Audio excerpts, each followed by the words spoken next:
So, hi to all అందరికీ నమస్తే అండి. సో, ఈ రోజుటి వీడియోలో మనం ఆర్ఆర్‌బీ గ్రూప్ డీకి సంబంధించి ఫిజికల్ స్టాండర్డ్ టెస్ట్ ఏ విధంగా ఉంటుంది? ఏ విధంగా కండక్ట్ చేస్తారు? టైమింగ్ ఎంత ఉంటది? మేల్స్‌కి అండ్ ఫీమేల్స్‌కి అనే విషయం ఈ వీడియో అయితే ఏంటంటే ఆర్ఆర్‌బీ గ్రూప్ డీకి సంబంధించి సెలక్షన్ ప్రాసెస్ అనేది 3 స్టేజెస్‌లో కండక్ట్ చేయడం జరుగుతుందన్నమాట. ఫస్ట్ స్టేజ్ వచ్చేసి సీబీటీ, సెకండ్ స్టేజ్ వచ్చేసి పీఈటీ, పీఎస్టీ అనేది ఉంటుందన్నమాట. థర్డ్ స్టేజ్ వచ్చేసి medical test and document verification అనేది ఈ ఆర్ఆర్‌బీ గ్రూప్ డీకి సంబంధించిన దాంట్లో సెలక్షన్ ప్రాసెస్ అనేది పీఈటీ, పీఎస్టీ అనేది దీనికి ఏ విధంగా ఉంటుంది?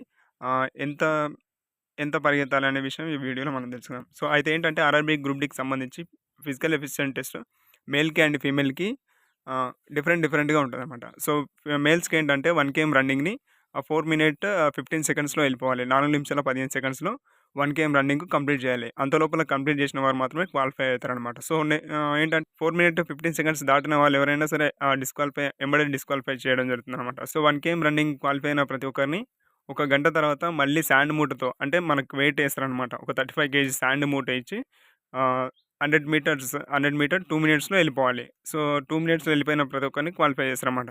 సో, రన్నింగ్‌లో డిస్‌క్వాలిఫై అయిన శాండ్ మూటకి అలో చేయరనమాట. సో, అంటే వెయిట్ లిఫ్టింగ్ ఏసుకొని రన్ చేస్తారో దానికి అలో లేదనమాట.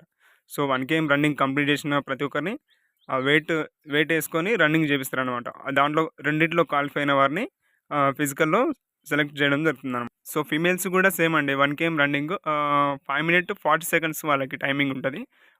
1 కేఎం రన్నింగ్ అనేది 5 నిమిషాల 40 సెకండ్స్‌లో వాళ్ళు కంప్లీట్ చేయాల్సి ఉంటది. సో, సేమ్ వీళ్ళకి కూడా 1 కేఎం రన్నింగ్ కంప్లీట్ అయిన 1 అవర్‌కి శాండ్ మూట ఏసుకొని అదే ఇసుక మూట ఏసుకొని 100 మీటర్ రన్నింగ్ 20, 20 కేజీ ఉంటదనమాట ఫీమేల్స్‌కి. 20 కేజీ 100 మీటర్స్ 2 మినిట్స్‌లో వెళ్ళిపోవాలి.